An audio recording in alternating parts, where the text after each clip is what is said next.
Our primary function is ensuring that the people that we serve have clean water. And that's really what our mission is all about. Well, the biggest difference between Haiti and here is obviously that they don't have any water infrastructure. Not only water treatment plants, but they don't have any wastewater treatment plants. The biggest problem is bacterial contamination. Cholera, typhoid, Cryptosporidium, Giardia, E. coli, these are all waterborne bacteria that can possibly be in the water, and chlorine is going to kill these bacteria. You know, it's a very simple system. It's a couple of buckets and a couple of filters. Very low technology. Everybody talks these days about high tech. This is not high tech at all. It's known in Haiti as a cadeau de l'eau, which is Creole for gift of water. We simply have two buckets. In the top bucket, you gather the water from the source, whether that might be a faucet, a river, a stream, a pond, a lake, wherever that happens to be. You put a chlorine tablet. We've got a 6-7 milligram chlorine tablet that goes in the top bucket. You let it sit for 30 minutes. And in the second bucket, there's also a connector to the top bucket that has a granular activated carbon filter. It takes out a lot of the chlorine. It takes out cyst-sized particles, sediment, silt, sand, whatever might be in the water. By the time it gets to the second bucket, the water is pure. Now we want to make sure that it doesn't go bad in the second bucket, so we have a very small chlorine tablet, about 1/4 the size of the one that goes in the top bucket. That just keeps the water fresh, prevents it from stagnating or any airborne bacteria.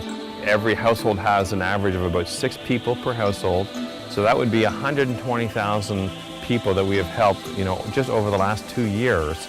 We build the purifiers here, we put them on a container, we ship them to Haiti, they get inventoried in our warehouse in Haiti, and then the communities that we're partnered with, they all know how to come to Port-au-Prince, at the port, to get materials, and so they bring a truck or they bring whatever, you know, they need to be able to take the materials back to their community. We have it structured so that the initial cost of the system is borne by the sister community here in the States or in Canada, but the ongoing cost is paid by the user.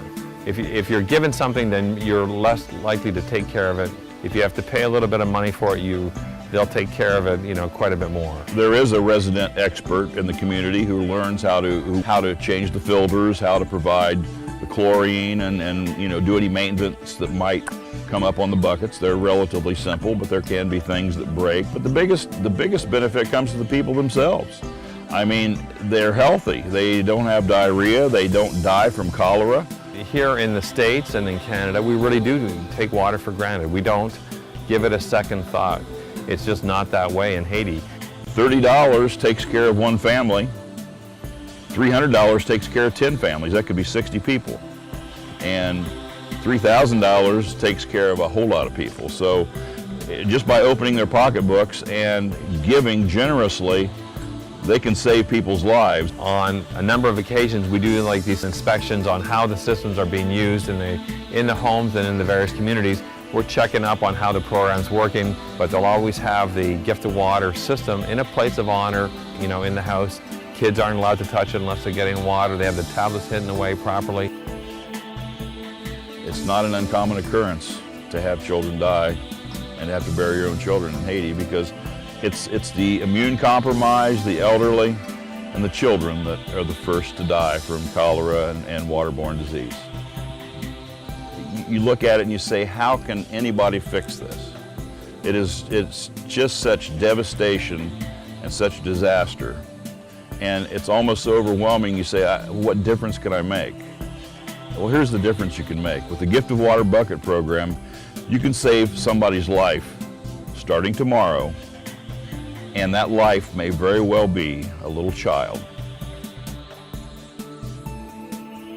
When we did not have the bucket, that was a problem. Right now we have this bucket. It is very good life because we drink purified water, and this water keep us very healthy.